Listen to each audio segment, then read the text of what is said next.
কোন মহিলা যদি 5 ওয়াক্ত নামাজ পড়ে, রমজান মাসে রোজা রাখে, তার সতীত্বকে রক্ষা করে এবং তার স্বামী অনুগত করে, তাহলে সে জান্নাতের যে কোনো দরজায় ইচ্ছা করে সে প্রবেশ করতে পারবে। সুবহানাল্লাহ। এই জন্য আমার প্রিয় মা ও বোনের প্রতি, সকলের প্রতি আমার উদারতা আহ্বান। আমার আওয়াজ দূর পর্যন্ত যাচ্ছে, আমরা সকলেই 5 ওয়াক্ত নামাজ পড়বো, পর্দা ঘোষণা করবো, সাময়িক অনুগত করে চলবো।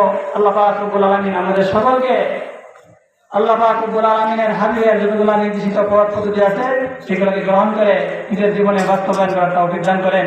ওয়া আখিরু দাওয়ানা আলহামদুলিল্লাহি রাব্বিল আলামিন। খতিব হাজী মাওলানা মুফতি জামাল উদ্দিন সাহেব দামাত বরকাতুহু আলিয়া, সম্মানিত উপস্থিতি, আমরা যেখানে আছি ইতিমধ্যেই আমাদের অপর মাহফিলের প্রধান অতিথি উপস্থিত হয়েছেন। আল্লাহ পাকের দরবারে শুকরিয়া জানাই, আলহামদুলিল্লাহ। আমরা দীর্ঘদিন যাবৎ, প্রায় দুই যুগ যাবৎ আমরা অত্যন্ত কষ্টের ভিতরে জীবন যাপন করছি। আমাদের রাস্তাঘাট থেকে শুরু করে আমরা বিভিন্নভাবে বিপর্য অবস্থায় আছি। আল্লাহ পাকের মেহেরবানি, ক্ষমতার রদ বদলের আজকে আমাদের সামনে যিনি উপস্থিত হয়েছেন, তিনি আমাদের অত্যন্ত প্রিয় মানুষ,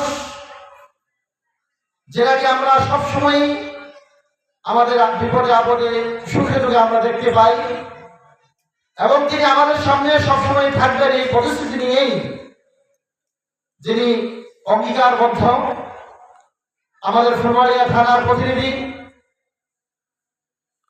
জাতীয়তাবাদী দলের মনোনীত প্রার্থী, ধানের শীষের রমণী জনাব মোহাম্মদ আখতারুল আলম ফারুক সাহেব, তিনি আমাদের সামনে উপস্থিত হয়েছেন। আসলেই ওনাকে আমরা যেভাবে পেয়েছি এজন্য অত্যন্ত আনন্দিত। আমাদের রাস্তাঘাটের অবস্থা খুবই খারাপ। যুগ্ম আহ্বায়ক একেএম আলহাজ একেএম শমশের আলী সাহেব উনি উপস্থিত হয়েছেন। তো মূলত আমরা চাইছিলাম যে আরেকটু পরে ওনাকে আমরা আরেকটু সময় আমাদের মাঝে রাখবো, কিন্তু আরো বিভিন্ন প্রোগ্রাম থাকার কারণে উনি সব জায়গায় প্রতিটা প্রোগ্রামে ওনাকে অংশগ্রহণ করতে হয়, সেই জন্য ওনাকে আমাদের অবশ্যই বিদায় দিতেই হইতেছে। এই জন্য আর বিলম্ব করতেছি না। এই পর্যায়ে আমি বিনীতভাবে অনুরোধ করবো আমাদের জাতীয় দলের ধানের শীষ প্রতীকে মনোনীত প্রার্থী জনাব মোহাম্মদ আখতারুল আলম ভাইয়ের জন্য বিনীতভাবে অনুরোধ করছি। আজকের এই ইসলামী মহাসম্মেলনের উপস্থিত সম্মানিত মুসলিয়ান, সবাইকে আমার সালাম, আসসালামু আলাইকুম। সম্মানিত উপস্থিতি, আমি ইসলামিক ব্যাপারে হয়তো অনেক কিছু জানি না। আপনারা বড় বড় মাওলানা সাহেবরা আছেন, ওনার কাছ থেকে আপনারা অনেক মূল্যবান কথা শুনবেন। আমি সামাজিকভাবে যে জিনিসগুলা দেখে আসতেছি, দেখি যে ওই জিনিসগুলোর উপরে আমি দু একটা কথা বলবো আপনাদের উদ্দেশ্যে। এই যে এতগুলি ধর্মসভা হয়, হাজার হাজার মানুষ ধর্মসভায় আসেন, আপনারা ওনারা যে কথাগুলা বলেন, আপনারা কি বাড়িতে গিয়ে সেগুলি পালন করেন, না আপনারা এখান থেকে যাওয়ার পরে ভুলে যান?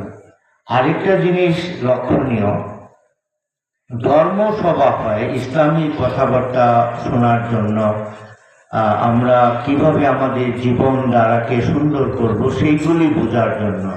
কিন্তু ওই যে যদি ধর্মসভার উদ্দেশ্যে আসেন হাজার হাজার মানুষ, আমি দেখি যে মোস্ট অফ দ্য মানুষ যারা, তারা কিন্তু এইখানে দোকান, ওই জিলাপির দোকানে, মিষ্টির দোকানে, দোকানে বসে থাকেন। এগুলি কিন্তু ঠিক না।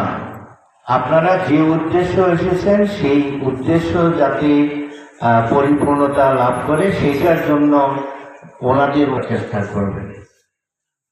সম্মানিত উপস্থিতি, আমি আপনাদেরকে বলতে চাই যে এই পৃথিবীতে আমরা যাদের মাধ্যমে এসেছি এবং সবচাইতে আপন, সবচাইতে বিশ্বস্ত, নির্ভরশীলতার প্রতি কে, সে হলো আমাদের বাবা মা। যাদের বাবা মা আছে তারা কিন্তু অনেক ভাগ্যবান, কিন্তু যাদের চলে গেছে তারা জানে যে বাবা মার শূন্যতা কত ভয়াবহ এবং তাদের দোয়া কত কার্যকরী। আপনাদের বাবা মা যদি বেঁচে থাকে তাদেরকে আপনারা খেদমত করবেন। তারা হয়তো বৃদ্ধ হয়ে গেছে, তারা চলাফেরা করতে পারে না। আপনি একটু চিন্তা করেন, আপনি যখন জন্ম হয়েছিলেন আপনার তো কোনো সামর্থ্য ছিল না, ওনারা কিন্তু রাতের পর রাত জেগে থেকে আপনাকে লালন পালন করেছে। আপনি প্রস্রাব করেছেন, পায়খানা করেছেন, সেগুলি পরিষ্কার করেছে, এইভাবে আপনাকে বড় করছে। তা আপনি এখন সবাইকে পৃথিবীতে আসছি আমরা তাদের মাধ্যমে, তাদের দায়িত্ব আমাদের তাদের খেদমত করা।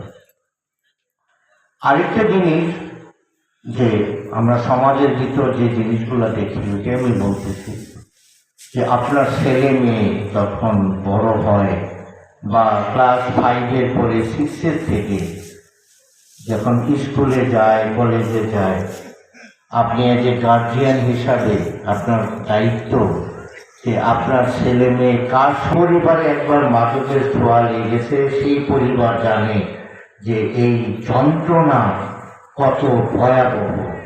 তো অবশ্যই আপনারা যারা গার্জিয়ান আছেন তারা আপনার বাচ্চাদের প্রতি খেয়াল রাখবেন, তারা যেন ভালো লোকের সাথে, ভালো সার্কেল, ভালো বন্ধুর সাথে ওঠা বসা করে, যাতে আপনার ছেলে মেয়েরা বিপর্যস্ত না হয়। আরো একটা জিনিস খুব লক্ষণীয়, ছোটবেলায় দেখতাম যে স্কুলের একজন টিচার যদি রাস্তা দিয়ে হেঁটে